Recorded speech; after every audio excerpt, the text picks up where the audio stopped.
Romans chapter 3. What advantage then has the Jew? Or what is the profit of circumcision? Much in every way, chiefly because to them were committed the oracles of God. For what if some did not believe? Will their unbelief make the faithfulness of God without effect? Certainly not. Indeed, let God be true, but every man a liar, as it is written, that you may be justified in your words, and may overcome when you are judged. But if our unrighteousness demonstrates the righteousness of God, what shall we say? Is God unjust who inflicts wrath? I speak as a man. Certainly not. For then how will God judge the world? For if the truth of God has increased through my lie to his glory, why am I also still judged as a sinner?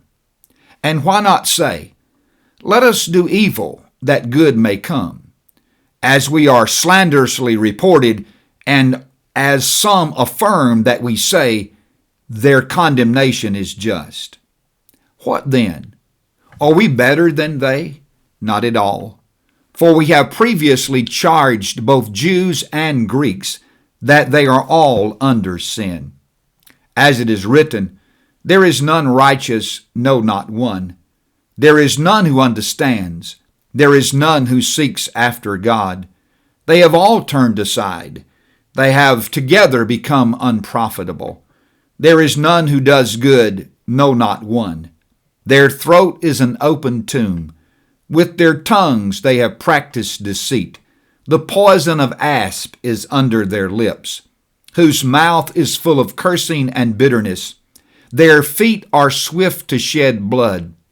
Destruction and misery are in their ways, and the way of peace they have not known. There is no fear of God before their eyes. Now we know that whatever the law says, it says to those who are under the law, that every mouth may be stopped, and all the world may become guilty before God.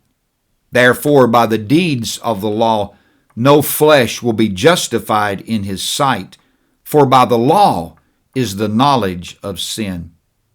But now the righteousness of God apart from the law is revealed, being witnessed by the law and the prophets, even the righteousness of God through faith in Jesus Christ, to all and on all who believe.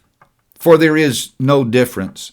For all have sinned and fall short of the glory of God, being justified freely by his grace through the redemption that is in Christ Jesus, whom God set forth as a propitiation by his blood through faith, to demonstrate his righteousness, because in his forbearance God had passed over the sins that were previously committed, to demonstrate at the present time his righteousness, that he might be just and the justifier of the one who has faith in Jesus. Where is boasting then? It is excluded. By what law? Of works? No, but by the law of faith. Therefore, we conclude that a man is justified by faith apart from the deeds of the law. Or is he the God of the Jews only? Is he not also the God of the Gentiles? Yes, of the Gentiles also. Since there is one God, who will justify the circumcised by faith and the uncircumcised through faith, do we then make void the law through faith? Certainly not. On the contrary, we establish the law.